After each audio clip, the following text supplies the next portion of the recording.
and left the Osirians discomfited and ashamed. Verse 10. Though not in all places, for in some extremes they waited not for words, but rushed in and laid hands on mortals, gaining power sufficient to hurl clubs and stones and boards and stools and tables about the house, and so roused wide awake the mortal occupants, who seeing things tumble about by some unseen power were quickly up and frightened past composure. Some hurried off to the rabbis, some to the oracles and temples to inquire about the trouble between the ruling gods. So these people are beholding objects flying in the air in their houses. That's like you sitting in the house and your chair just rise up and crash into the wall, and you trying to understand what the hell going on. It's similar to that. Verse 11. And in these few places, when once Daius' spirit soldiers gained possession, they fastened on in thousands, even quarreling as to who had most honor in the hellish work. And yet not one of the guardian angels in all the land was seized or bore away. Verse 12. And now, in the time of the rising sun, the messengers of the Lord God flew hastily to Osiris' kingdom, where he sat on his throne, expecting news of an overwhelming victory.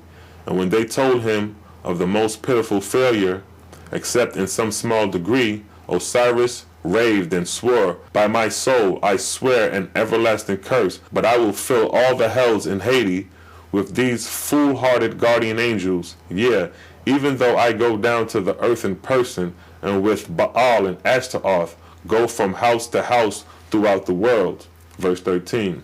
Osiris again sent word to Daius, who was of vast experience and not so hasty, a wiser god, and better acquainted with the tides in mortal energy to serve Jehovah. So Daius sent back word to this effect, to rest the soldiers 3 days, that the surveyors might measure the stature of mortal faith, and so make the third attack more successful. And with these words concluded, to wit, verse 14. Because of the long spiritual peace among mortals, there must be many grown to intellectual disbelief in an all-highest. For groveling down in the earth to measure the rocks and to study the habits of worms and bugs for generations, their seed hath brought forth many skeptics, believing nothing of spiritual kind, but rating high their own judgment. With these, for lack of faith in Jehovah, the guardian angels are powerless to ward off my soldiers. Mark them out in every city and in all the country places, and again at mid-hour of the night fall upon them, crowding away Jehovah's guardian angels. So here it states that Daius tells Osiris to weigh the heart of mortals to see who is strong in faith of Jehovah and who is weak in faith of Jehovah. And the weak will be the ones that will be influenced by Osiris's armies. Verse 15. Besides these, find ye the ignorant and superstitious amongst mortals, who are lazy and of lustful desires, for by their habits the guardian angels have little power in their presence. Mark these also, and at midnight fall upon them and possess them. So here it states the mortals who are ignorant, lazy, and lusters are weak by the protection of Jehovah's guardian angels, and are easy subjects to influence by the Osirian angels. Verse 16. And go ye among the rich, whose sons and daughters are raised in idleness and pleasure, whose thoughts seldom rise to the heaven. For with them the guardian angels are also weak to protect them, who are most excellent subjects to spirits found of sporting pleasures. Mark ye them also, and at midnight fall upon them, driving hence the guardian angels. So here it states the rich with their lazy children spoiled with riches are weakly protected by the angels of the Creator, and will be easily influenced by the Osirian angels, or angels of darkness. Verse 17.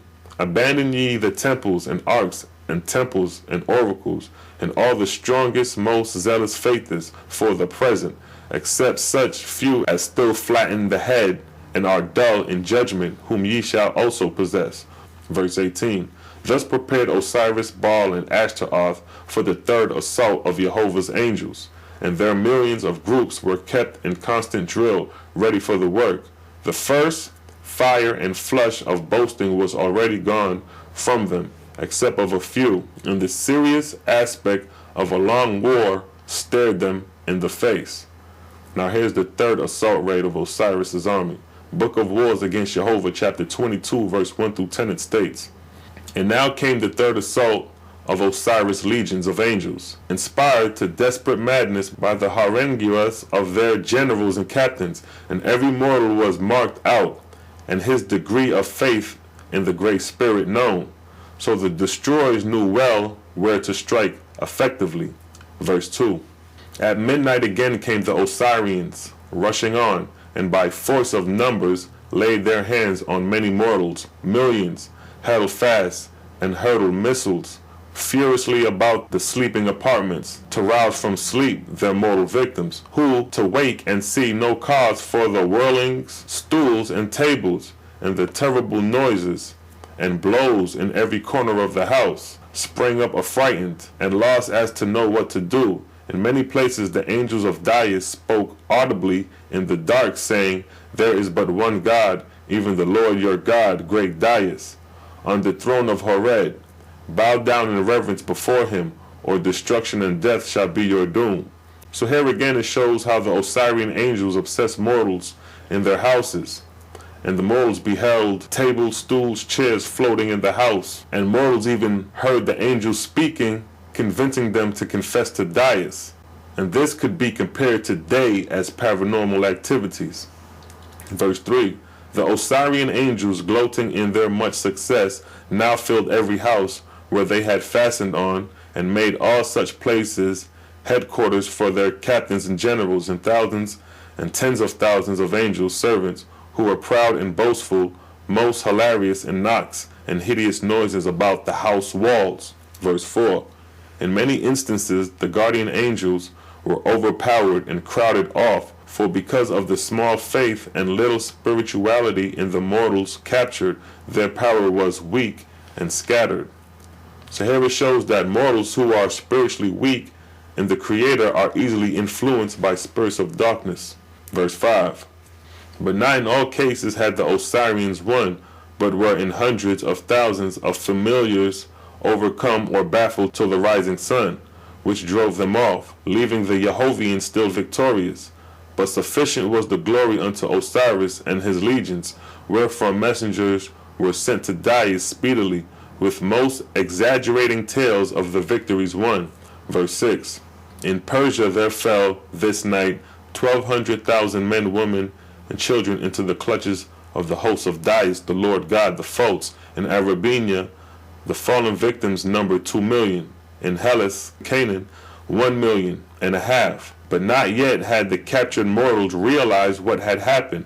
They only knew frantic noises and flying missiles disturbed them all night long.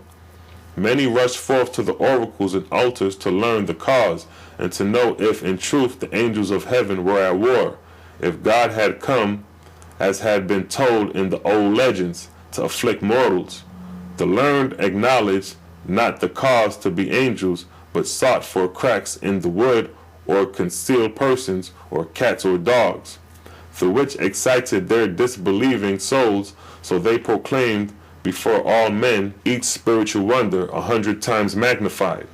So here it states, in Persia 1,200,000 fell into the clutches of Dais through Ashtaroth. In Arabia 2,000,000 fell in the clutches of Dais through Osiris's army. And in Hellas and Canaan 1,500,000 fell in the clutches of Dais through Baal's army. Being that these people whose souls were captured were not strong in the faith of the Creator, they were easily influenced by the angel armies of Dais through his generals Osiris, Baal, and Ashtaroth.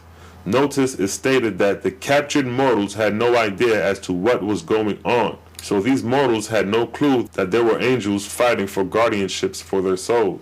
Verse 7, "The unlearned believed in the angels, thus suddenly come upon them, and cultivated their coming, and hearkened to their words, to put away Jehovah and accept Dais, or otherwise after death their souls would be weighed by Anubis, and, for the lack of faith in the Lord God instead of Jehovah, cast into everlasting hell."